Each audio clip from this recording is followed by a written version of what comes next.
Hey everybody, what's up? My name is Lou, and welcome to another episode of the Anime Hour.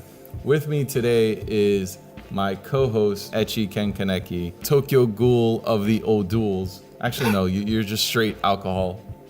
Not even fake shit. What's up? What's up, Dakota? My name is dumb. You're just a fucking drunk, okay, Dakota? Yeah, Dakota, Mr. Like, I'm gonna be trashed and get in that ass. Yes. If the ass was a bed or a cardboard box that you fall asleep on stream. Hi, my name is Dakota Broskie from Dakota Broskie AnimeTV. Here with me today, we have the one, the only anime collector, or at least the one and only anime collector that matters. I'll take that title. The Christina the. Because Anime Collector Esquire was already taken. Hey. So Brad, say hi. Link, shout your stuff. Alright, so I'm the Anime Collector. You can find me on YouTube at TheAnimeCollector. And I also host a podcast called the Open Chest Anime Podcast. So I'm happy to be here, you guys, and let's get into this. Before we go into our actual topic for this one, you commented a long response in one of our videos. Shall I address? Yeah, if you could, because I don't think everybody's read that comment. Because right, let me find it real quick, just to remember. So basically, when you guys had D on, oh great, Anime didn't bring me to your page. It brings me to a bunch of songs. Here we go. All right, yeah. So you guys talked about me for a good long while on the podcast you guys did with D, and I addressed certain. Wait a minute, what? My comment's not here. Hold on, sort by. Oh, it went through the filter, but I definitely released it. I guess I'm not a top comment. Thanks, YouTube. It defaults to top comments instead of new, or like whatever. Anyway, so first of all, do you want me to address all of them? I can. It's pretty easy. Yes. Okay, so Dakota had said that I gave him Outlaw Star because I accidentally bought the wrong one. What actually happened, and I can understand where the disconnect happened, is that, Dakota, you did the anime quiz where you were... Oh, I didn't know what Outlaw Star was! Yeah, so I watched, you were like... I watched his video, and basically you were going through, and it would show an image from an anime, and you had to type in the name of it, and it scored you on how many you knew. And when it got to Outlaw Star, I see Outlaw Star, and immediately in my head I know what it is, and you had no idea. Like it wasn't even registering at all. Like you just had never even seen noticed it before. To be honest, I never knew it existed. I'm actually watching right now. I'm on episode 12 or 15, and it is fucking beautiful, by the way. I love it. It's so much fun with this thing. So when I saw that he hadn't seen it, I'm like, no, that's like a crime. That's a crime against anime. Yeah. So I told him I would buy him a copy of it. Right? That's it. And I don't know where I got the disconnect. Yeah, well, here's where it gets weirder, right? This is what happened. So for the last 5-ish years now, I've been investigating for my channel. I've been investigating a series of what are known as one-to-one bootlegs, where usually when you're buying anime on DVD and stuff, the bootlegs are super easy to spot because the bootleggers do this thing that I can only imagine is to lessen the prison sentence, where they remove the company's logos from everything, or they swap them out with their logos, or logos that look just like it. Like instead of saying Aniplex, it says Anime, but it's like in the same font and everything as Aniplex. So they do stuff like that. Every YouTube thumbnail for anime YouTubing, basically. So they do stuff like that in order, I think, so that because if you bootleg something, like it's piracy or whatever, but if you also put it out with the name of the company on it, I think it's seen as like fraud. That's just my guess, that because you're like impersonating the company and you're lowering the value of their product by releasing an inferior product with their obvious branding on it.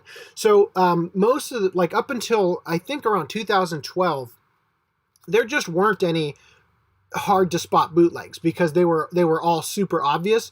But in around 2012 and really ramped up around 2014, a series of bootleggers that I call the VSO bootleggers have been putting out bootlegs that are literally near identical, right? Like I can provide you guys with some images. For instance, the Neon Genesis Evangelion Platinum Thin Pack Edition looks basically identical. Oh, Thin Pack. Okay, I'm good. It looks basically identical, except that there's what's known as a spur on the G. It's a typography term. So the font is almost identical, but they didn't get the perfect font. So the G looks slightly different. That's how you can tell on that one. Just for example. That's fucking insane. But they look exactly alike. To cons. So we're going to anime cons, and I have I either have Brooks or somebody walk with me if I want to buy an anime figure and have them like double check it and make sure everything is perfectly right. And if it's not a bootleg, because you get those a lot at anime cons. I'm sure the same with DVDs. For sure. Yeah, well, I mean, I'm not even familiar. I know that there are definitely bootleg figures, but I wouldn't know how to spot them because I don't collect figures anymore because they're just too expensive. And with all the times I've had to move the last couple of years, it's just not been fun to have to continually pack them up and everything. But But so what happened is I bought the Bandai Anime Legends set of Outlaw Star for Dakota.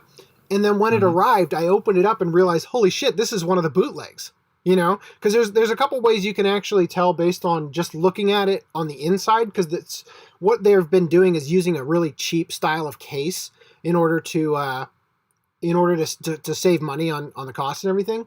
And I immediately recognized it, and I actually have a more complicated way that involves you looking at metadata in order to find basically a digital fingerprint that the bootleggers are leaving behind, but I'm not going to go into detail on that right now.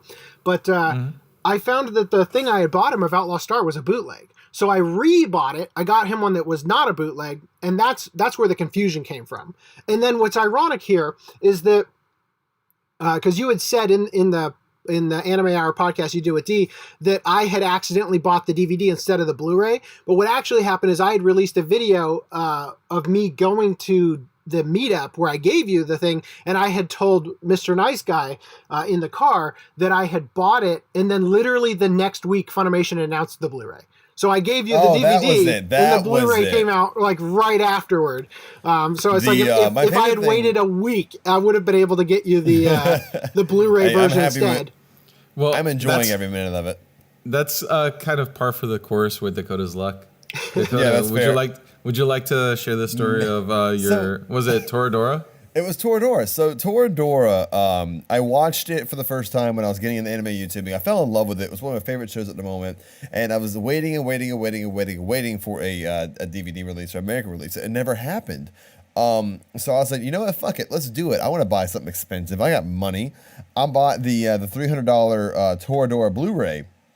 And it came to my house about 2 weeks later. And the day it arrived at my door, they were like, hey, we're going to dub this thing and we're going to give it an English Blu-ray release box set. And I said, are you fucking kidding me? So after dropping $300 on an import, they sell an American version for $100 that has the Japanese on it. And there was no subtitles on the import.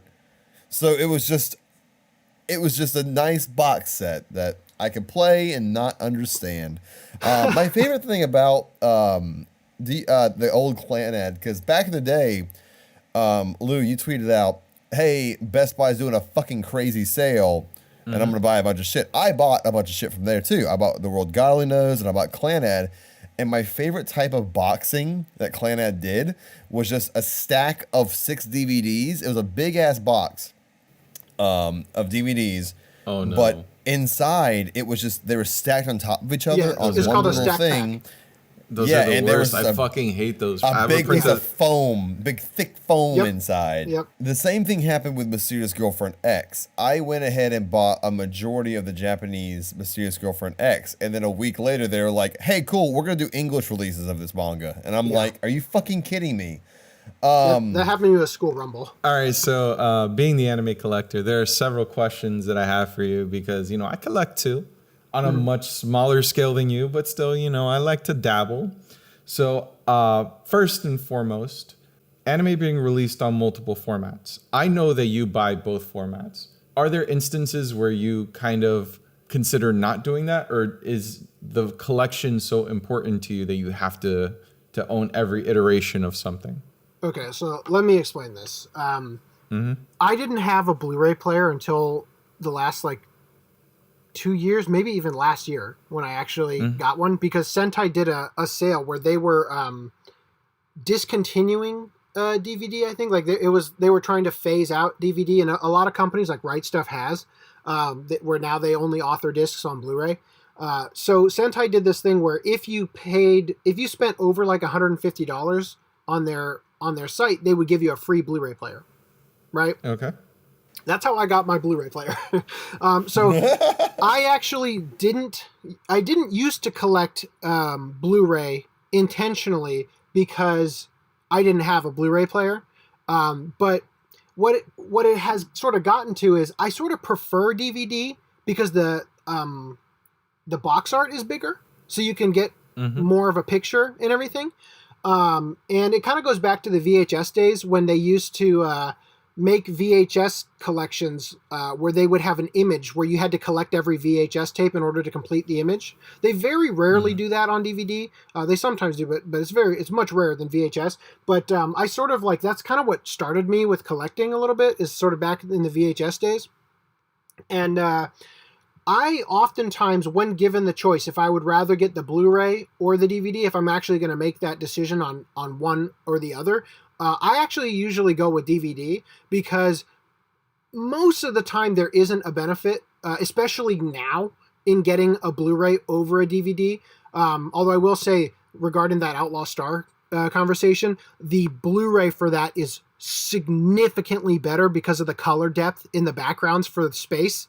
Amazing difference in quality. So I will say that. But nowadays, with modern technology, the DVD versus the Blu-ray difference is oftentimes they're just upscaling the standard def for the Blu-ray, believe it or not. Most anime doesn't even broadcast in 1080, right? Actually, I think you'd have to ask my co-host FDD&M about that, because he's like a quality file or whatever when it comes to all this stuff. So he knows that, like, he could rattle it off the top of his head. But I believe that they made a transition now where you might be right. I'm not going to comment. I might be wrong on this, but I think that they are broadcasting at least 720 is what their standard is. And I think that there are some that go to 1080, but for some reason they're not. Some of those, I get a lot of complaints that I hear from him where he's like, if they're broadcasting at this, why haven't they released a Blu-ray kind of thing? But anyway, let me get back to this. So the thing is with, oftentimes I'll get the DVD because it's usually $2 or $3 cheaper when they're on a sale. Like, for instance, Sentai does these, what I think is a ridiculous business strategy, where they've trained their customers to never pay full price, because they do sales where a DVD that's normally like $26.99 is like $3.99 for a complete series kind of thing. So if you can get the DVD for $3.99 and the Blu-ray for $5.99, then when you calculate out all the shows you want to get, that quickly adds up to, I could get like 10 more DVDs than if I were to try to buy the shows I want to get on Blu-ray. You know what I mean? That's kind of how I usually think about it. And a lot of times, my collection has gotten so large that I actually don't give a shit about half the shows that I own. Like, I buy everything blind. That's something else I should explain. I mean, almost everything is bought blind. For instance, I had a rule when I was starting collecting where I wanted to own everything I'd ever watched, right? And that quickly became difficult back in the mid 2000s, because not everything that I was watching fan subbed was getting licensed. And a lot of stuff like Kyono Go no Ni, Kappa no Kaikata, a lot of shows I watched fan sub back then have still not gotten a physical release. So I made up a new rule.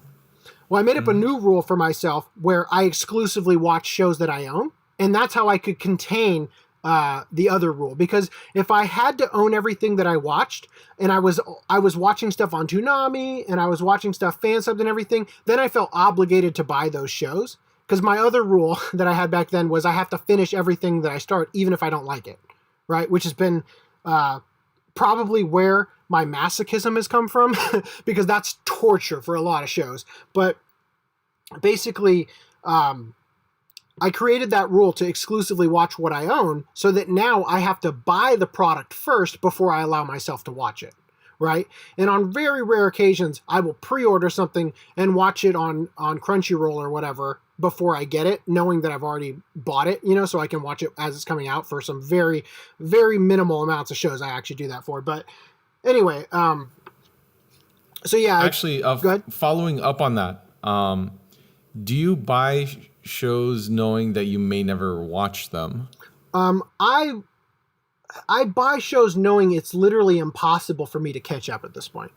So yeah, but yeah, that's just to clarify. That's what I mean when I say I buy things blind. Is that I actually haven't watched the show ahead of time. Usually, I'm buying stuff because I can get it. You know, $5.99, $3.99 on Sentai sale. Might as well pick it up because it looks interesting. But yeah, oftentimes I don't get to it, and that's actually one of the things that's been great about the podcast that I host is that we started a watch club where every 2 weeks we do our podcast and we watch a series in between. And ironically, I use I'm like one of one of 3 people in the world that do anime YouTube that actually uses Anime Planet instead of my anime list. I actually did a video in the first or second month that I started the channel back in 2014 where I showed off Anime Planet, and I was like, you know, in one of my tip videos, and I'm looking at my time spent watching anime and the total number of shows. It's like literally my entire career, if you will, watching anime up to that point has almost doubled since I started the channel, you know, because of all the extra stuff I'm watching. But anyway, that's sort of an aside. Yeah. So I buy things blind, and regarding Blu-ray or DVD, usually I'll go with DVD, unless, for example, here's a good example. Girls in Panzer, they had a DVD only version of the main show and the first set of OVAs, and then they also released those as Blu-ray DVD combo, I think, or just Blu-ray. So they had a DVD and a Blu-ray. And then for the other 2 sets for the movie and the other OVA, the Real Anzio Battle, those were only released as Blu-ray DVD combo. So when it's in your collection, they are in a Blu-ray case. So in a situation like that, it's actually better to have bought the Blu-rays for the first 2 so that they look even when you're looking at it in your collection. You know what I mean? So that's a decision factor. Another example for that would be Tamako Market, because that had a DVD release and a Blu-ray release, but then Tamako Love Story, the sequel movie, is Blu-ray DVD combo. So you want to just try to keep them, you want to think ahead if you can. So it's uniform. Yeah, exactly. But there are shows like, for instance, for some reason, actually I know the reason why I did this, Hunter x Hunter, the 2011 series, I'm collecting stupidly the DVDs and the Blu-rays because I like the show. And yes, I also have, it's amazing. I also have the Best Buy Steelbook edition of season 1 that they have not done for season 2, 3, 4, or 5. So, all right. For the record, I'm also in the exact same position where like I have the Steelbook and the regular edition for the first collection because I wanted it to do well. And the thing is, the further you get into the release, the lower the initial prices are becoming. Right. I'd imagine that the sales are like it's not selling as well. Well, what's crazy about it, as someone that's collecting it, is like I don't mind. That's a good thing for me. But what's crazy about it is that they're putting more episodes on the sets the further they go down, down the line. So the first 2 sets are like a certain number of episodes, and I think they doubled it for the next set, which is even weirder because I think the sets even got a little bit thinner in the Blu-rays. At least they started using an even thinner case with more efficient stacking. So it's barely noticeable. It's going from like 12 millimeter to 10 millimeter. It's something like that. But yeah, I bought the DVDs for that because I have the was the original series of Hunter x Hunter, was that 1999 or something like that? I think so. So I've got those sets, and then it goes right into the DVDs of the 2011 series, and I intentionally bought the DVDs because they're the same height as the other series. Anyway, so yeah, there's stuff like that. There's all sorts of things that go into it. But I will say that there was a time in the mid 2000s to like 2010, 2012 range where my collection was really beautiful to look at, because there was some height variation with box sets and stuff, which caused a visual breakup in the patterns and everything, which actually like gave it some character, some life, But then Blu-ray started coming into the picture, and it started to actually to sort of ruin how everything looks. In the sense that, like I said, I've got Hunter x Hunter, and then it's like, here's all the DVDs, and then here's the exact same thing again in Blu-ray, So yeah, it's been less than ideal regarding which one you collect. As far as I'm concerned, I would say if you have a a big screen TV, because I actually watch anime on my laptop or on like a TV that's so small that it wouldn't even matter if it's on Blu-ray kind of thing. So it doesn't matter to me. It's going to be an individual choice is the bottom line. But those are, I've explained my reasoning behind certain things.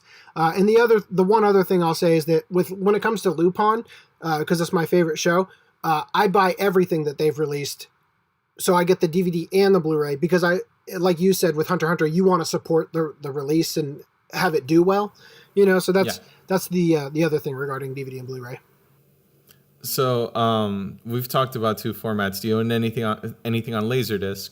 Laserdisc, no. That's one thing I haven't gotten into because Laserdiscs are really susceptible to something called disc rot, where the disc itself will over time, and DVDs do this too, but it takes significantly longer. But over time, you can't watch them anymore because they start rotting underneath the polycarbonate. Yeah, that's something that happens with those. Plus, Laserdisc players are few and far between at this point. And expensive, right? Yeah. I do have, believe it or not, I have VHS and Betamax, if you can believe that.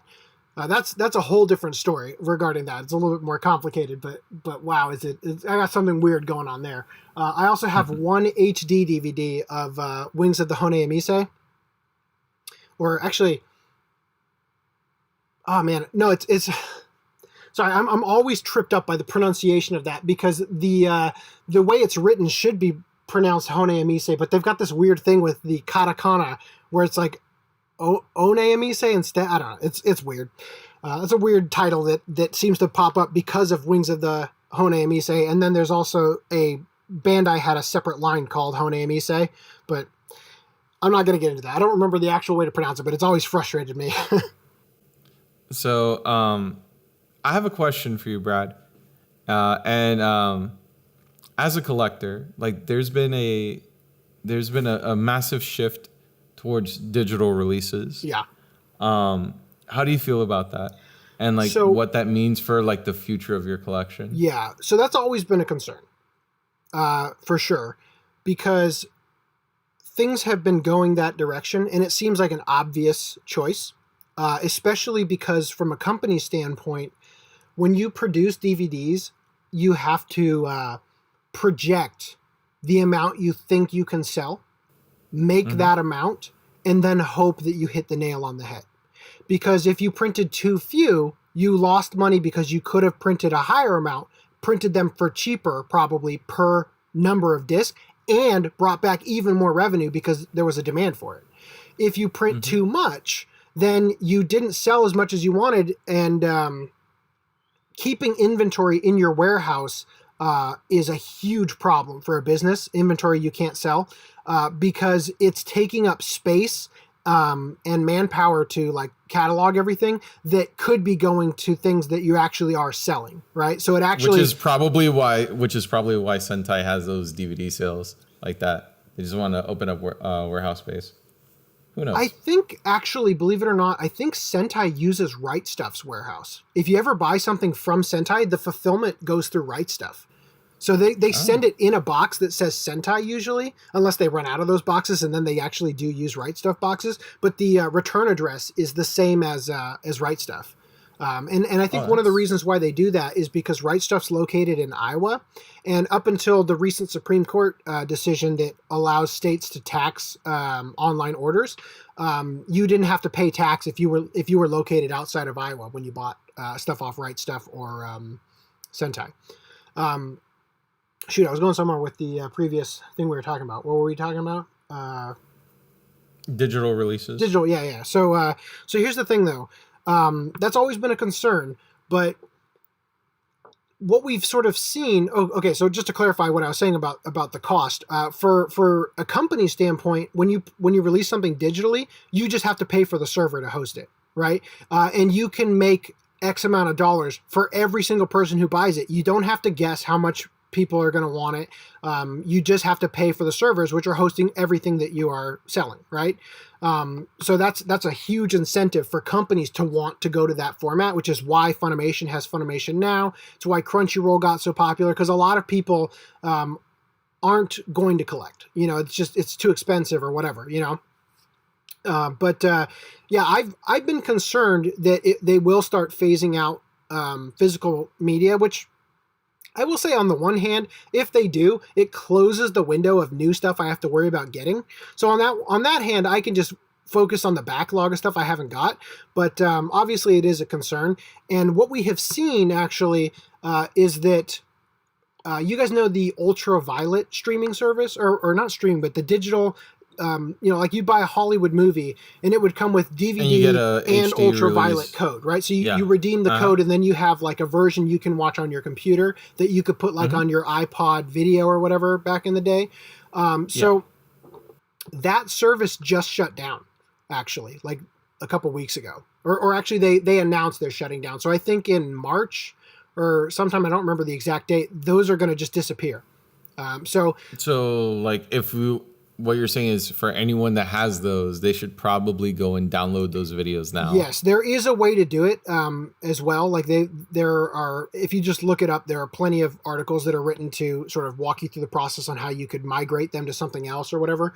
But basically the point is that if you buy things physical, then you always have access to them. And if you rely on digital streaming, number one, not everything's on Netflix, not everything is available, and number two, at any moment the rug can just be yanked out from underneath you when the company goes out of business. I think something similar happened with Metal Gear Rising, where the company that was in charge of the Mac version of hosting it or whatever went out of business, so people can't log in who bought the game for a Mac or something like that. So there's stuff like that happens all the time. You always want to have the physical copy just to ensure that you have access to whatever you want, So it's kind of like the same concern that people would have, like, that have a huge library of Steam games. Exactly. If that client no longer works, then you have no access to the games. Yeah, something bizarre happened with Kindle or something a while back where, and this is like the perfect thing for them to have taken off the store or whatever, for it to raise eyebrows. Copies of George Orwell's 1984 got removed from people's Kindle. And it's like, of all the things to take off, like, you're going to do that, really?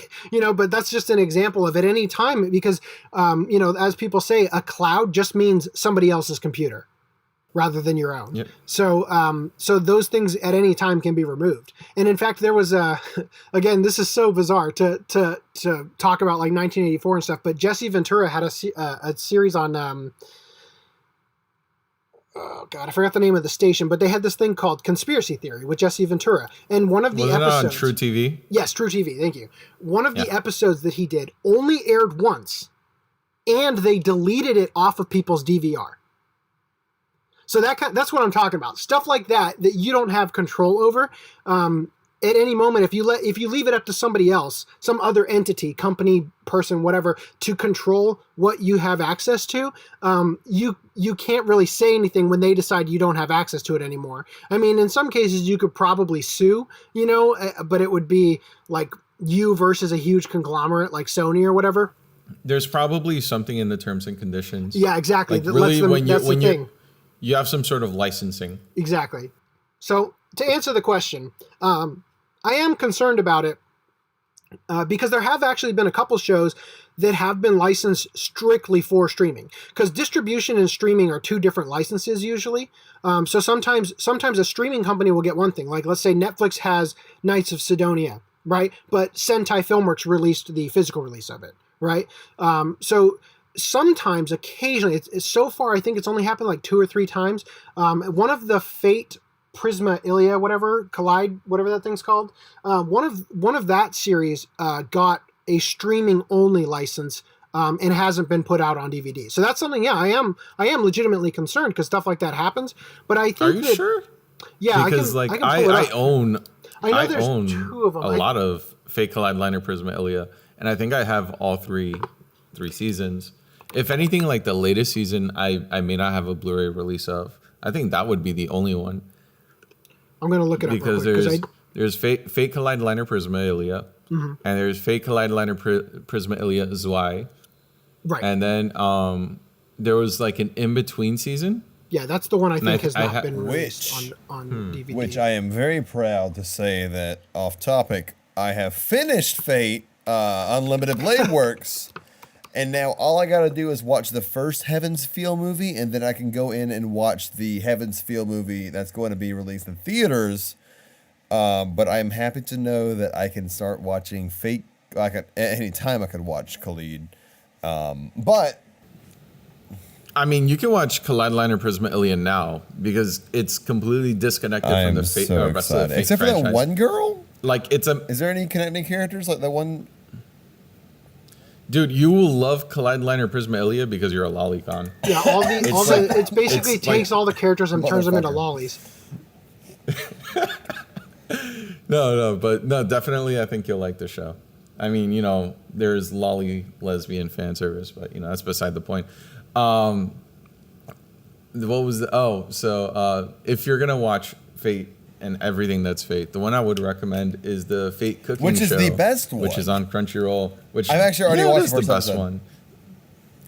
It's Thoroughly it's loved pretty it. great. I like it. No physical release, but you know it is what it is. We're only Yeah, so I talking just sent about you a link. physical releases on this episode. Don't you dare bring up. Funimation offers Fate Collide Liner Prisma Ilia 3-ray anime digitally. So this is the one specifically that I covered this on the OCA podcast, that this got released only digitally. And it's interesting because it says Funimation offers it, but the very first line here is Amazon is offering the 12-episode digital purchase from Funimation. Okay, so yeah. So this is the one that was concerning. That so far as I know, this one has not actually gotten a physical release yet. In Anime News Network, where I'm on right now, they used to do a remarkable job keeping track of physical releases in their listings, but lately they've really slacked on a lot of that. So I don't know if I can trust it in terms of a physical release has come out since then, because the article I sent you is back from hold on. The article is from July 13th, 2018. So it's possible that things have changed in the meantime, and I just overlooked it. But to answer your question, yeah, this is one of the reasons why I'm concerned over especially if they're doing that with shows that are in progress. Like that for me has always been one of the major concerns, that if I'll start collecting a show and then whoever has the license decides halfway, all right, well, we're going to switch to digital only, or you know what, we're not going to continue releasing this show. Yeah, that's probably one of the, well, there are two really bad things about collecting, and they're going to seem like they're in completely different universes when I say them in terms of the problem that they are. But one of them is things not getting finished, like you said. Like off the top of my head, Viz is really they do a lot of these, right? So Hikaru no Go didn't get a full release. Beautiful Joe didn't get a full release. Full Moon Sagashite didn't get a full release. The original Lupin that was Series 2 released by Genion didn't get a full release, although now Discotek is releasing it. But the problem is there's no dub past a certain point, so that's sort of in the same boat. But there's exactly, there's a lot of stuff like that where you can't get it. And also when ADV released Sailor Moon, for some reason the Japanese companies, there was one episode, I think it's episode 16 or something like that they just would not let the US have. So That's so fucking weird. Yeah. Why? I think it may have gotten on the Viz Blu-rays that were re-released where they redubbed everything. And I think the reason why they redubbed everything was because they got access to the episode that hadn't previously been dubbed. But on the ADV releases back in the day, in those blue sets with the shiny foil silhouettes of Sailor Moon on them, those were Japanese only. And they had subtitles, right? And those ones were missing that particular episode. So yeah, it's really annoying. And the other thing that is really frustrating as a collector is, well, here's a good example. Blood Blockade Battlefront got a limited edition release that I bought. And then Blood Blockade Battlefront and Beyond, the sequel series, only has a standard Blu-ray, no limited edition. So then you have to go back and buy the limited. You have to buy the standard of the first season, so that when you look at it in your collection, it doesn't have this big old hulking box for part one, and then here's the little one next to it, you know. But the other thing, I have something similar with Arakawa Under the Bridge, where like I have season 2 of Arakawa Under the Bridge in the limited edition box. And season 1 in the standard edition. Working had the same thing. What's it called? Well, I'm looking for it in my collection. W should be right next to me. Oh, it's probably on the other side of the room. But you know, Working or Wandara or whatever that show was called. Wagnaria. Yeah, that show had something similar where they had a standard edition that looked one way, and then the next standard edition for the next thing was like in a smaller case or whatever. Yeah, so that's a huge pain. But the thing that bothers me the most, or one of my biggest pet peeves, is the end label on things. Occasionally you'll get a DVD and they do not put the freaking name of the show on the end label. In fact, the Blu-ray for Outlaw Star that I keep going back to doesn't have an end label, right? So it goes in your collection and you just see this color on the side of the case with no end label. But the other thing that's just as annoying is when the end label is on upside down. So you look at it and you have your head tilted to the right so you can read everything, let's say, and then all of a sudden there's one thing in your collection where it's written from bottom to top instead of top to bottom. That's so frustrating. Or how about irregularly shaped box sets like the Umaru? I avoid those completely. Gantz had this orb. Oh God, the Speed Racer head. Oh, horrible. How about the ammo case? You know, that's been done so many times. Black Lagoon, Gate, Mad Lax for the art box. Yeah, that's. I feel like that's so overdone. And then the other thing that's I guess it hasn't technically been overdone because it really only has been done twice, maybe 3 times. But the amp for like shows about for bands. Kaon and Beck. And Beck, yeah. It's like, of course you went with an amp for Kaon, you know. That's nuts, man. Collecting can be a challenge, and it seems like you really got a handle on it. What would be the most significant thing in your collection for you? And okay. Dakota, same question. I'm asked Dakota the same question too. Okay. I want to hear it from you guys. Who do you want to go first? You first, Brad. Okay, so here's the thing about rare.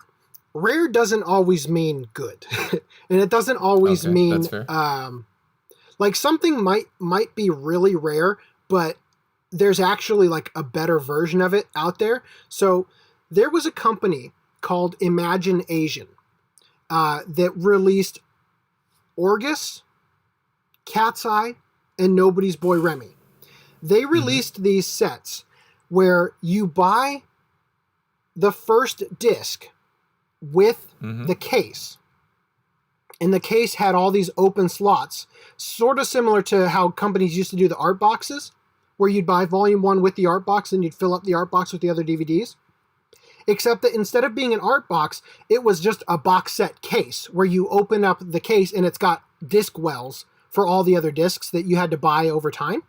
So they released them. They were manufactured on demand, meaning that they were burned rather than pressed. And you'd have to order them month to month as they came out, and they would ship them to you, and then you'd stick them in the case. So getting a full set that actually has all the discs in it is remarkably difficult, because the only people who actually bought them, because again, they were manufactured on demand, they don't have any excess sets. Every person who actually bought those and went all the way to the end in collecting every disc, they wanted them. So it's very rare for that stuff to show up. So the rarest things in my collection would be Orgus, Cat's Eye, and Nobody's Boy Remy, of which with Nobody's Boy Remy, I only have the first disc. I'm still trying to collect the rest of it, right? But those are probably the rarest thing in my collection. And then there's something else that I got that is...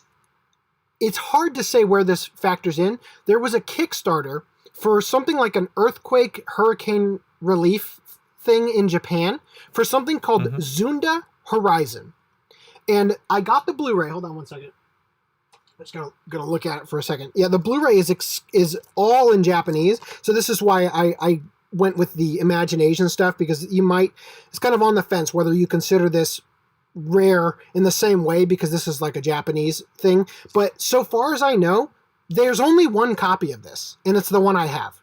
There may actually, I think I have seen an image on Google of at least one other one that somebody in Japan bought. But basically, the tier to get this was stupidly expensive. And I didn't want to get it, but if there's a Kickstarter that comes with a physical release that's a Kickstarter exclusive, I will almost always back it because I want to get that thing for my collection because I know it's going to be impossible to get. Right? So Zunda Horizon's probably legitimately the rarest thing in my collection, but it's sort of unrelatable to other people because if there is only like 2 of them in existence, then it kind of falls off the radar entirely from people seeking it. You know what I mean? So definitely Imagination is probably the rarest stuff. But the thing is that Orgus has had a re-release from Discotek that's pressed rather than burned, which is much better. And Cat's Eye was only released as the first season, and Right Stuff released the first and second season in another set that's even better and pressed, right? So, like I said, the rarest stuff is actually not necessarily the best. You know, it's not even sought after a certain point. And in fact, the way that you're able to even get some of them is because they do get a re-release, and the person who had it decided to sell that and buy the re-release because it was better, and that's how those go into the market. That's okay. Yeah, no, that makes sense. It makes sense. I mean, for me, I wasn't necessarily talking about rarity. It's just things that are prized possession. I guess, yeah, like the most like sentimental value. Like for me, it would be as much of Bakemonogatari as I have, which now I'm at a point where there's like 2 or 3 more releases that I need to pick up. So you have Koi and it's Monogatari? Just because I don't have Koi Monogatari. Oh damn it! Yeah, that one went out of print, and I didn't get it yet, so I've been hunting it down. I was gonna congratulate you if you had it. It'll come back into circulation. Yeah. I mean, Bake went out of print at one point, so yeah. And you know, the Monogatari series is one thing that Aniplex knows prints money. So yeah. But yeah, like for me, it would be everything related to Monogatari.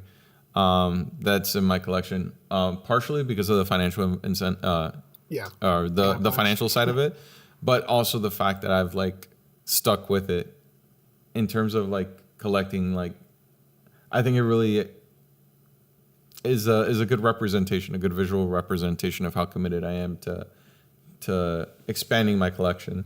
Yeah. And the fact that there are releases that I don't own yet is kind of also a sign of how willing am I to continue collecting. Which the answer is very. I just need to get myself a little better situated before I continue. For sure. How about you, Dakota? What's your favorite thing that you own? Rarest thing and favorite thing. Rarest thing would be probably, I guess it would be the platinum. Would it be the platinum for Ava that we talked about in the last podcast?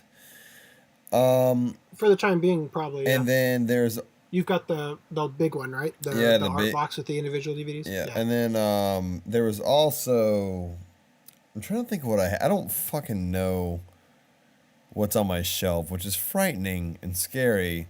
Can I say Outlaw Star and be a pussy and just get out of this topic? No. Favorite thing is, God, because I'm trying to remember all the things. I haven't bought a DVD in a while, or a Blu-ray in a while. I haven't bought a physical copy of an anime in a while. So I'm trying to think of like the things that I own that I know that are like visibly shown on my shelf. I got Yamada's first time. That was fun. I like fun buys, right? Like there are certain things that I look at and I'm like, that's not really made now. That'd be a fun thing to buy. Yamada half box set was one. Rosario Vampire box set was one. My favorite thing about the Funimation box sets for continuing seasons is that they used to make a box set that had, it was big, a big cardboard thick boy that had enough spot for a DVD, and then beside it was a box the size of a DVD that had like art boxes in it, or it was a postcards in it. And then they would later on release season 2, which was the exact same thing. So you can put in the DVD from the first season into the second season, and then the box set art into the other one. It was really weird. God, I think that's it. The Ava. I think that's my most impressive. I mean, other than the obviously Toradora, which I've sold already. I did sell the $300 Toradora box set. Yeah, I did. Press F in the chat. The meme is dead. Press F in the The chat. meme is gone. Yeah, that's about it. Just the new American Toradora. I missed out on Yuki Yuna's box set, which is literally a fucking binder size bitch ass fucking. Yeah, it's NAS America. I have it. No, that was Pony Canyon. Pony Canyon. Oh, Pony Canyon. Canyon's so cool, by the way. Yeah. They were like, "Yo, do you want to buy something from us?" And I'm like, "Not really." And they're like, "I'll give you a shirt." And I'm like, "I have this DVD." And they go, "Here's a shirt." And I'm like, "Cool, thanks." Well, the thing about Yuki Yuna is that they actually have a new complete collection now. It's called the Complete Edition that has it's actually in a Blu-ray sized case rather than the monster sized case that we were just discussing, because they have the same thing as Aniplex, or not Aniplex, NAS America that we were just talking about with those huge sets. Actually, yeah. When I was describing the NAS premiums earlier, in my head I was picturing the Pony Canyon ones. Actually, the NAS America ones are in a box sleeve, so they aren't the same thing. Just to clarify that. But yeah, Yuki Yuna costs like $100 for the Complete Edition, which has a dub now on there, and it's only 12 episodes. But I gotta say, I'm looking at the case right now. It's beautiful. But it doesn't. But the Complete Edition doesn't have the second season on it, right? Correct, and because you're saying it's only the third. Right, it's only 12 episodes. They're not. They were. There was a Twitter conversation with Pony Canyon where people were asking, like, "Are you going to release?" Because something else they did the same time they released this was Sound Euphonium Season 2, Part 1, finally on a set that's not enormous, right? But they haven't released Sound Euphonium Season 1 in a set like that, right? And people were asking them about that and also about Season 2 of Yuki Yuna. They said, at this time, we don't have plans to release the rest of it with a dub. But I actually bought this, the Yuki Yuna set we're describing, at Anime Expo this year. This the big last set, year. right? No, the little Blu-ray sized one, the Complete Edition. Okay. And my friend Dan, during the YouTuber meetup, he actually went and got it signed for me because the director was there for the Kengan Ashura premiere. And he also did Seiji Yuki Kishi. Yuna. Yeah, Seiji Kishi. So my friend went and got it signed for me while I was at the YouTuber meetup. I'm looking up you just reminded me that I need to buy the Blu-ray sets for UFO Volume 2. Mm-hmm. And that's what's funny about those is that they're Blu-rays in DVD cases. Huh. So wait, they don't have the large case that the Season 1 has at all? Okay, so that's gonna bother me. I think Season 2. So I just totally avoided Pony Canyon for the same reason as NIS America, where they didn't release stuff in a regular size thing. Because I have, let me count them: 1, 2, 3, 4, 5, 6, 7, 8, 9, 10 bookcases in my office space that are. They're actually overflowing. Like I have a secondary shelf where stuff is double backed, in there. If something won't fit in my bookcase, I'm not going to buy it. Or I bought it not knowing that, and then I regretted it and put it in my big box of crap that won't fit in my bookcase. Like, oh crap, what's Little Witch Academia? Like I bought the Kickstarter version of that, and it was so big it won't fit in the bookcase. So I just keep it in another box. But I don't know if they released the larger versions of Season 2. I thought they did, and I just had been ignoring it because I wasn't going to buy that. But the sets that they released this last year are in a DVD case, like DVD-sized case, the 14mm black case that like PlayStation games used as well, PlayStation 2 games. And they have a slip cover, but it says Blu-ray on the side, and the actual discs, so far as I know, are Blu-rays. But it's just in a case that's DVD height, basically, instead of Blu-ray height, is what I'm getting at. I'm frustrated now. Yeah. It's going to bother me. No, and I'm checking the pricing for it, and they're about $99. $100. No, well, on Amazon, it's $116. They're probably cheaper on Right Stuff, because it's supposed to be a Right Stuff exclusive, actually. And if it's on Amazon, it's probably being sold by Sean Kay, which is Sean Kleckner, the CEO of Right Stuff. Yeah. Let me check right now because I had it pulled up. $79.99 on for Sound Euphonium 2 Volume 1 on Right Stuff. Oh, then that's not that bad. Yeah. All right. But it's only like So 6 he's just episodes. taking advantage I of think. the fact that it's on Amazon. Oh, and by the way, yeah, no, it's the first half of the season. Yeah, just for the record, it says it has an English dub. It doesn't. It doesn't have one. It says on the back of the box it has an English dub, but it doesn't. That's hilarious. Okay, now I have to know. Same thing happened with Speed Racer. When they first released a Blu-ray of Speed Racer, it said comes with English and Japanese audio, and I'm like, awesome, because Mach Go Go Go, the Japanese version of the show, is it different, very different, because it's not a Sandy Frank or whoever dub.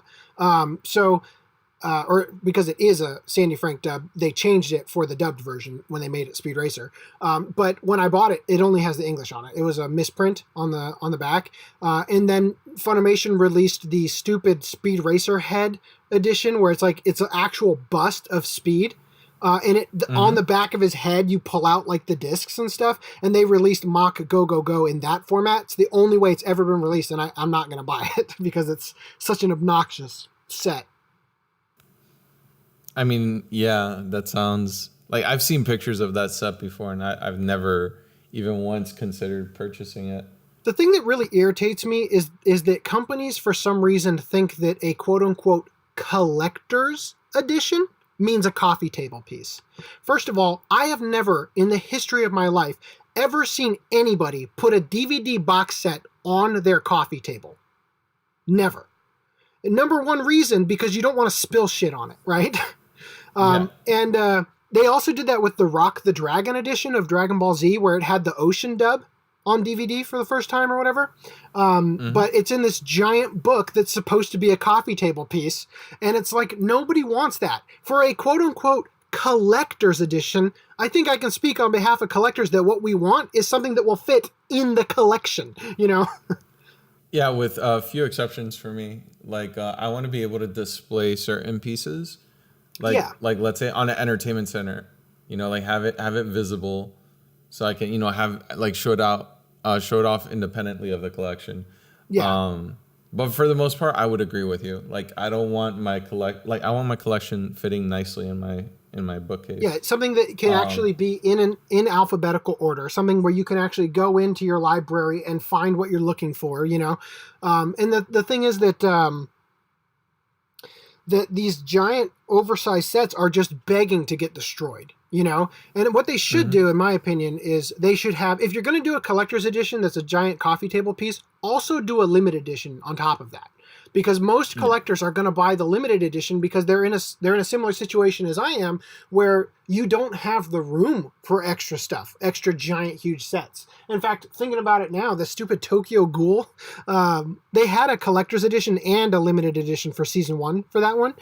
So the limited edition is what Dakota was describing, where they have the chipboard art box that comes with the Blu-ray and then the little case that would be like insert season 2 here, except that with that particular set, they just did a limited edition for season 2. There was something else in the set, like an art book or whatever, for that particular one. But they also had this like collector's edition that was this giant box that had Kaneki on the side in a clear sort of slip cover that had him printed just on a certain part of it, so you could lift it up and like take it off and everything. And they didn't do that for season 2, and it looks totally horrible in my collection because the shrink wrap is right across the spine where it says Tokyo Ghoul.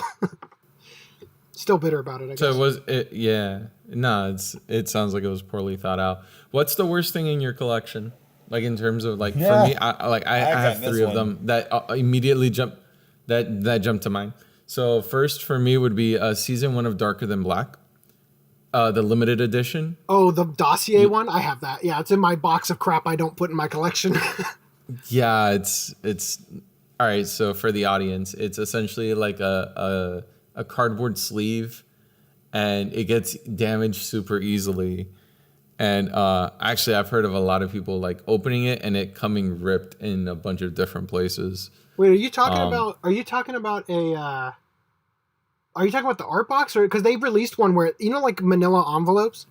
that have Yeah, like, that's the one I'm that's what talking you're talking about. Yeah, I didn't know that Yeah. had a sleeve because I haven't opened mine. As soon as I got it, I'm like, well, this is going in the box of crap. I don't. Yeah, no, like there's a possibility that yours is damaged because that like random bought it at AX the year it came out. Like I ordered mine through Right Stuff. He got his at AX, and like he made the purchase. We went back to Airbnb that I think Ray and Sheena were staying at, and he took it out of the packaging and opened it, and it was already damaged. So Because it just has a like thing to be it has like that the wire like thing where you like where you wrap the wire around the little pegs to seal it. Oh Yes. God, I just like this is not going in my collection. Anyway, go ahead, there's, continue. There's that, and then there's the stack pack for Princess Tutu. Ooh. I hate any and all stack packs. I think I also have more. Wait, no, I had Moribito in the thin packs. Never mind. But yeah, stack pack for Princess Tutu, and there was another one that came to mind, but I lost it. But mainly the darker than black one really pissed me off. Dakota, you seemed really excited to chime in with one. My two worst things in my collection are one for a meme and one for everybody else's pain. Random shares his pain. I've talked to multiple other people that have the same problem. I know exactly what it was, and I know, and that was the one that I just lost. Go ahead, you can have it. Oh my God, I can't believe you lost it. So Funimation released a Spice and Wolf. And Funimation had a weird time where they were trying to figure out how they wanted to do things. Steins Gate had one where it was like a Blu-ray set, and there was like, it was a larger box that would fit also a DVD, but also had a cardboard in it to hold a Blu-ray, but it was in the same size as a DVD. They did this for Spice and Wolf, I believe. But Spice and Wolf, I'm looking right at it. Spice and Wolf has a problem. First, I don't know if it was the factory that made it at the same time, where the top flap, one of the flaps would not go down. It will always poke out. Like you have to glue it down. The second you have to glue it down. The second you buy it. Yeah, like you take it out of the shrink wrap and then it just pops up and it's the worst thing ever. You're talking about the Blu-ray collection, the paper covering on for the Spice Wolf. Yeah, the art thing. Either you throw it away or you fix it. I bought mine used, so maybe somebody had already done that for mine. That's probably a good thing. Like everyone that owns that set has that same complaint. Yeah. No, I'll have Random send a photo of it, and then I'll send a photo of mine. Maybe we'll just have a comparison. The other one that I have that's my worst thing, but I keep it for the meme, is when I first started getting into anime, I didn't understand anime collecting, I didn't understand buying, I didn't understand where to buy. So I just eBayed shit, and my first thought was, damn, Toradora for $10? Yeah, I'll buy it. I didn't know I was buying Malaysian bootleg copies of shit. So I bought this DVD, and you'll have like really shit subs for it, really shit quality, a really shit box, and you would have a random logo fly from the bottom of the screen to the top of the screen, and it would meet in the corner, and it'd do this every 5 minutes. It was pretty fucking bad. I still got it for the meme.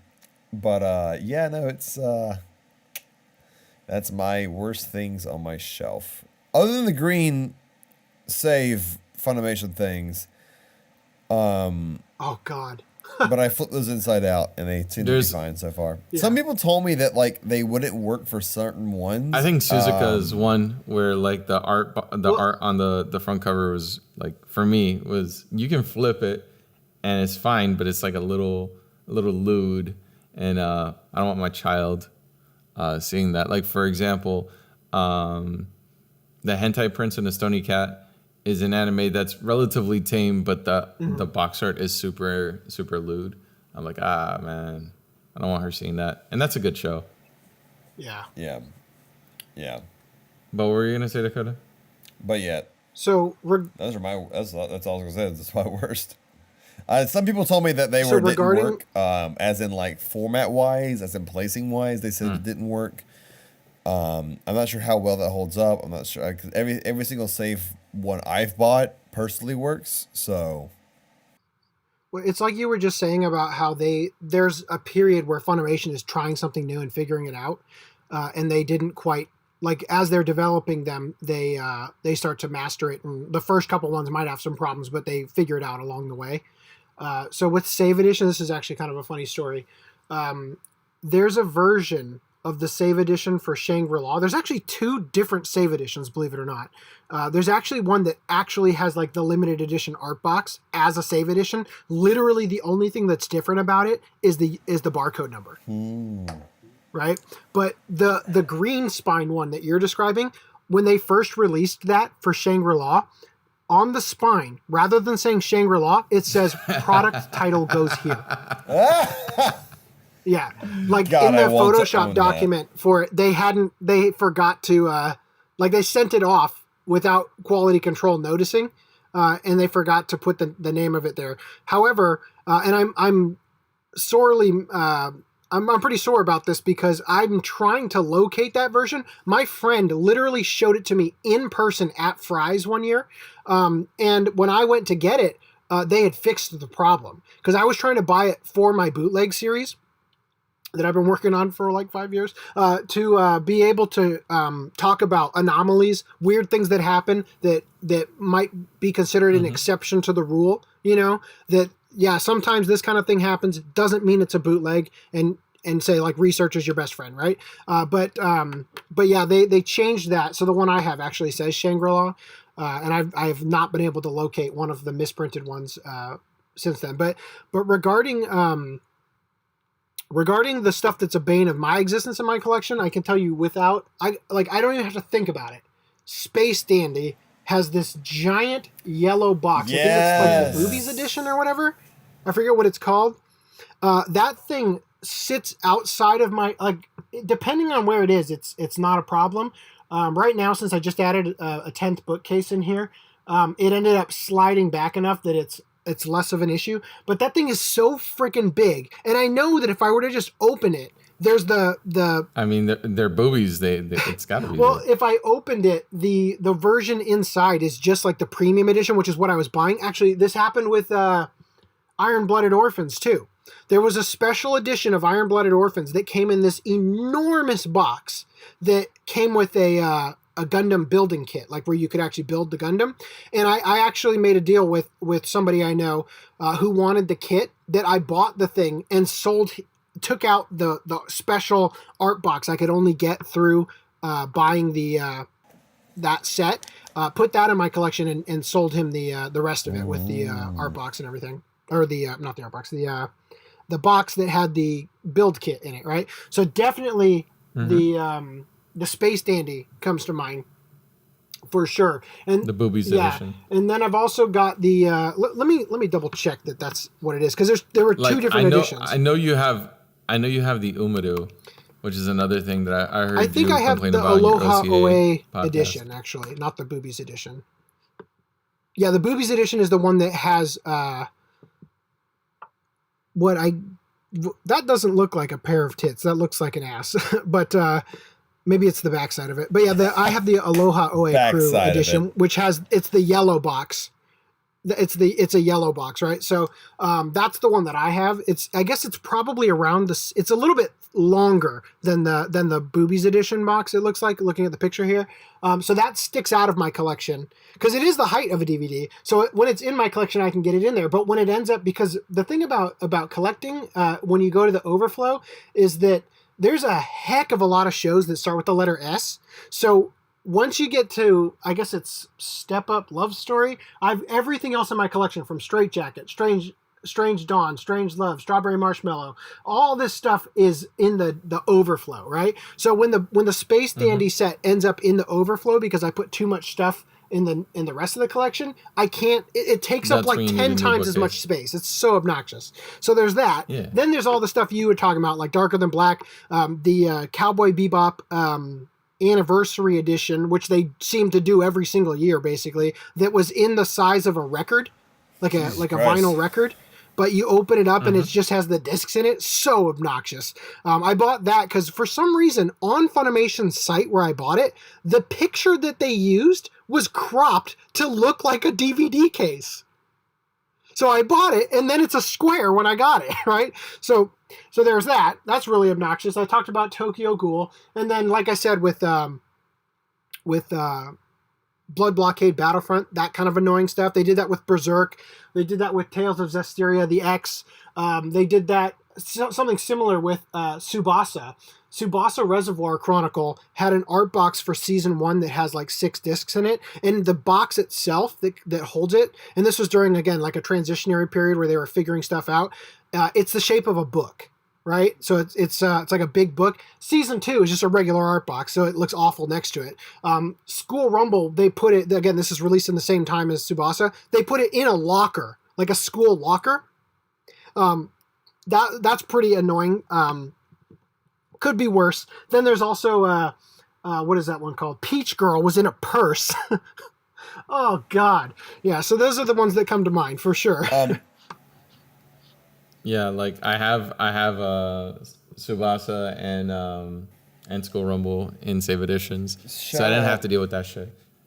See, that's why sometimes it's shout out to like waiting and getting things late and not getting the fancy version. Well, I actually don't get the save editions personally because of, I mean, I got it with Shangri-La because I was trying to do it for a video, but usually I don't get the save editions. I have this like complex over owning, like, for instance, PlayStation 2 had the greatest hits ones where you've got PlayStation 2 games which look beautiful next to each other because they have the uniform black label at the top that says PlayStation 2, and then you've got this stupid red one that says greatest hits, that was really obnoxious. Yeah. So I try to avoid that personally, so I don't get save editions.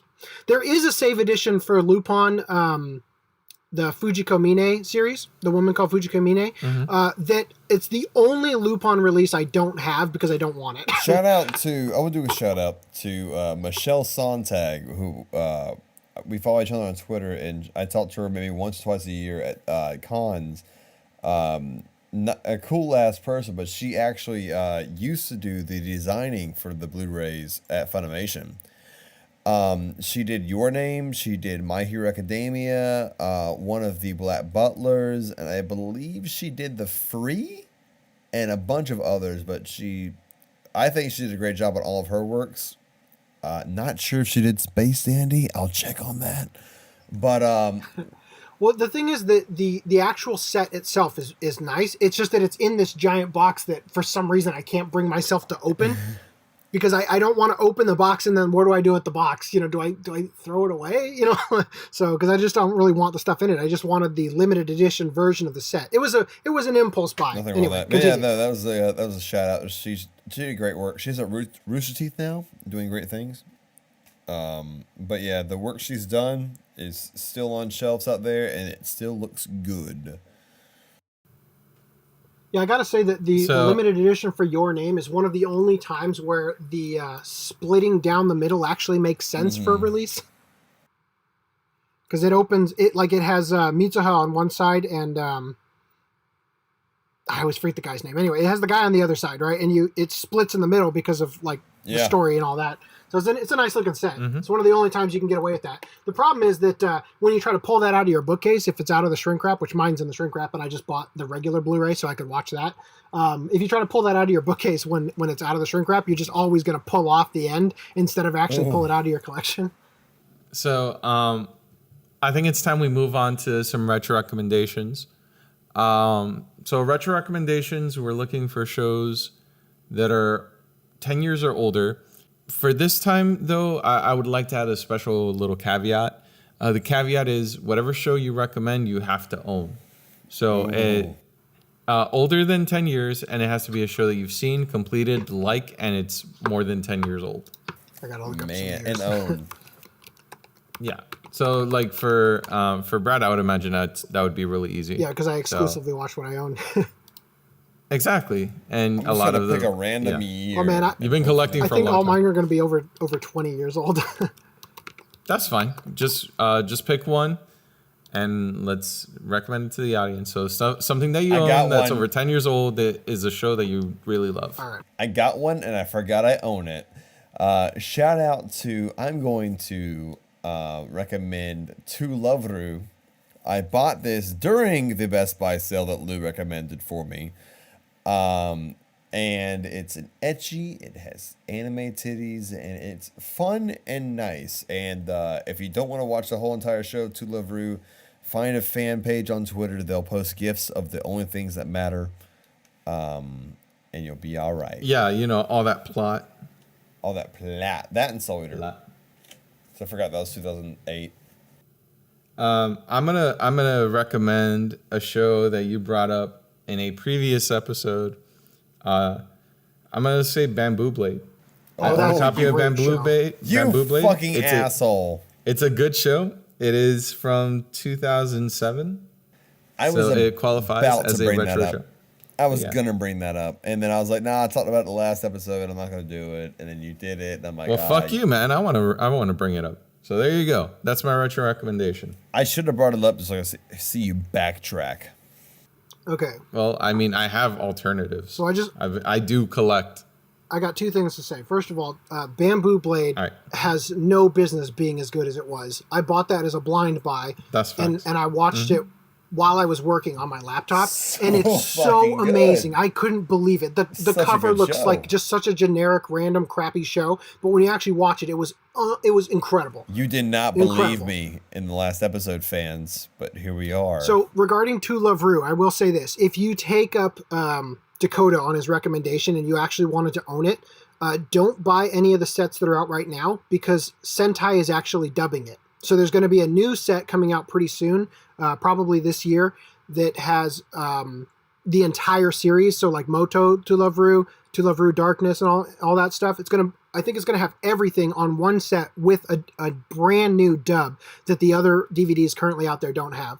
I have no idea why they're dubbing it, and I'm kind of okay with it. I'm sure that it's because the subtitles were obstructing titties.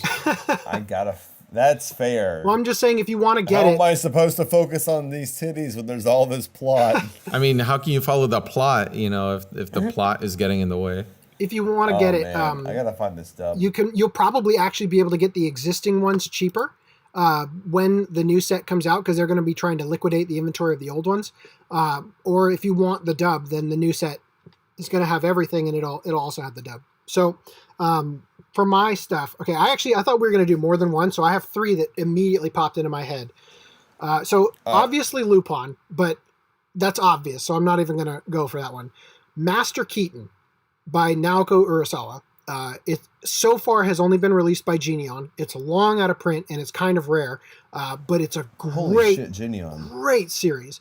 It's kind of like MacGyver meets Indiana Jones, and it's amazing. Another series like that would be Monster by Naoki Urasawa, who that's another phenomenal show that they actually ripped off when they made Royal Pains out here, the premise of it. So that's probably my top recommendation for people because not enough people have seen that. Then Armored Trooper Votoms is a really old show that blew me away. I'm not even really a fan of mech shows usually, or sci-fi in general, but that show is getting a standard def Blu-ray release, which means that they're putting the episodes, which are standard def, like DVD quality, on a Blu-ray so they can fit basically the whole show on one disc. That's coming out from. They can probably fit like 100 episodes on one disc, right? Yeah, so they've been doing that. I think Discotek was the one that started that trend. They did that with a series called The Wizard of Oz anime that was on HBO back in the day. But yeah, Votoms is getting a release like that right now. And I can't recommend that show enough. It was so awesome. And then the last one, I'm going to throw everybody for a loop. And this is another one you probably will not be able to get your hands on, or you won't be able to get on Volume 5. That one is impossible to get. But there is a UK release that is readily available if you wanted to get that. The show's called Salaryman Kintaro. And I'll tell you this, if you buy it and you watch the first disc and you think this is crap, stick it out, because as soon as I literally had disc 1 and thought, well, this is kind of lame, but then when I was able to find the other discs, we actually watched it for one of the watch codes on my podcast. Literally the moment I picked up past disc 1, it became so ridiculous that I could not look away. Like I finished it in one night, right? Let me whet your appetite for it. There is a scene in this series where this total stud, Kintaro, has this woman who like has fallen in love with him. He just saw her off on a train. His son, who's like a little baby, like in a onesie kind of thing, is on the ground next to him. And he's reading this like goodbye love letter that she gave him as a train is approaching. And then the kid almost falls into the tracks and somebody from across the platform yells like, look out. And then, you know, it's one of those things where he looks at the note, he looks down and is like, oh, oh, oh, and he grabs the kid and he jumps in front of the train and gets hit by the train. It's the craziest thing you've ever seen. There's also another part just to whet your appetite even further, where he's having this struggle with this guy who's like stronger than him in terms of like a judo champion or something, and he goes outside angry, looks up to the sky, and in the sky there's like a semi-transparent image of this guy, and the episode ends with Kentaro jumping up and punching the sky where this guy's face is in his imagination. Totally amazing show. That sounds ridiculous, and I kind of want to watch it. It's so good. I'm going to pirate it because it's impossible to find, apparently.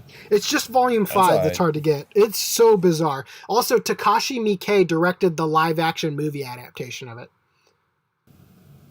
Takashi Miike. Yeah, the director of Ichi the Killer. Yeah, I'm familiar with Takashi Miike. It's a really old live-action movie, though, so it's very dated. I'm gonna have to watch it that way then. Because that sounds like something that was made in the 90s or 80s. So I just pulled up the MAL, and it looks like the show came out in 2001. So, yeah, it's perfect. That's exactly what I need in my life. So with these recommendations out the way, shall we move into our next segment? Yes, sir. I think we should go into our next segment, the final segment, our legacy segment, the Waifu Hall of Fame. This is where we pay tribute to the underappreciated waifus in our life. And it's important to acknowledge that all waifus matter. So that's what we're going to do right now. Out of curiosity, do y'all remember what I said at the very beginning before recording? Because I totally forgot. Oh, I have no fucking idea. Good luck, Dakota. I'm going to go first. All right, so my waifu for this Waifu Hall of Fame is bookcases. Bookcases keep my collection off the floor. It makes them nice and presentable. It keeps everything organized and accessible. I love them. Bookcases are our number one top tier waifu. And everyone should have one and have their anime crap on it. 10 out of 10 waifu. Right on. Dakota, do you have any guesses? My waifu is going to go towards that moment and that feeling once you buy an anime DVD or Blu-ray, you see there's a sticker on it, and you're so scared because that's going to be a fucking pain in the ass, but the sticker peels off perfectly, and there's no traces of remnants on it except for some sticky stuff you can easily get off. But hey, what sticky stuff isn't on our waifus that can easily get off? Hey, that's a top tier waifu. Goddamn, I pulled that one out of my ass. All right, my waifu is art boxes, specifically custom art boxes. Really? Because there are lots of shows that, for instance, a recent one, Space Brothers, has 8 volumes to it on Blu-ray or DVD. Shout out to Simply G, who was a guest on the last OCA podcast we recorded. She actually makes custom art boxes for that show and other shows as well that take the hassle out of, having it in your collection, because actually it's one of the very few modern releases that does the thing I described earlier about how VHSs used to have the complete the image, right? So, but that looks great on a VHS because of the way that they're printed. It's hit or miss on DVD and Blu-ray. Don't even try, because it's almost impossible to line those up properly unless you make a custom art box that uses the exact same image, in which case it's going to look good no matter what. So that's my waifu here, custom art boxes. Yeah, I've actually seen her videos before, and I was really impressed by them. And I watched her tutorial on how she makes them, and then I realized I would never be able to make them because I'm not a crafty person. So I gave up. I've actually been thinking about selling custom art boxes on a website, or let me rephrase that because I can't legally do that. Selling AnimeCollector patches for a lot of money that I give away for free the art box of your choice. That's the legal way. That's the legal jujitsu. That sounds like a legal and kosher way to do that. Actually, speaking of which, that kind of something weird happened with one of the releases of Godzilla that I think AnimeWorks put out, or I guess it was Tokyo Shock technically, but it's under the Media Blasters parent company, where they had this one set that they created that had a bonus disc in it that was like loaded with features that had never been seen over here. And then right at the last minute, the Japanese company stepped in and prevented them from releasing it. So what they did instead, they were told they can't sell it. So what they did instead is for all the discs that had been printed up to that point, they stuck it in a disc sleeve, tossed it in as a bonus disc for free when you buy the thing. And that's how they got away with it. Nice. Because they're not violating any of the restrictions. Yeah, according to the contract, they had honored the contract. Everything legally on paper was honored. So they just they got away with it. Obviously, in the future, the Japanese companies are going to be smarter, and they're going to say cannot give away no matter what in the contract. But they got away with it once, and they managed to get it out to people. All right, so that's it for this episode of the Anime Hour. If you like what you heard, consider hitting that subscribe button and tapping that notification bell. Please feel free to let us know what are some of your favorite anime that you own in the comments below. My name is Lou from LouTalksAnime. You can find me at youtube.com/LouTalksAnime and Twitter at LouTalksAnime. With me today was Dakota Broskie from Dakota Broskie TV. Hey, what's up, guys? Dakota Broskie with Dakota Broskie AnimeTV. Thank you for tuning in. I appreciate your input. It's a fun episode that will remind you to buy anime and enjoy anime and look at anime from a physical perspective, not just watch it and forget about it from a streaming service, unless Crunchyroll wants to actually sponsor our channel. Then in that case, fuck everything. If Crunchyroll sponsors our channel, I'll promise to delete this episode. If they endorse our episode for a measly $100 deposit, I will easily delete this episode. I'm sorry, Brad. We'll have to re-record the whole thing, and you're gonna have to just advocate for streaming. We'll do like Media Blasters. We'll just migrate it to my channel. God, you're not wrong. You're not wrong. All right, the movie today was Brad from TheAnimeCollector. Thank you for having me, guys. Seriously, this has been a lot of fun. He has a great podcast. Go listen to his podcast. I got to hop on there one time. I got off of work. It's like if you haven't heard Brad talk through this podcast, he has podcasts that go on for 4 hours and longer. It's fucking insane. There's a lot of great information that comes from these podcasts. I remember working late nights and just listening in the background. When we did Kino's Journey, the podcast got cut off at 8 hours.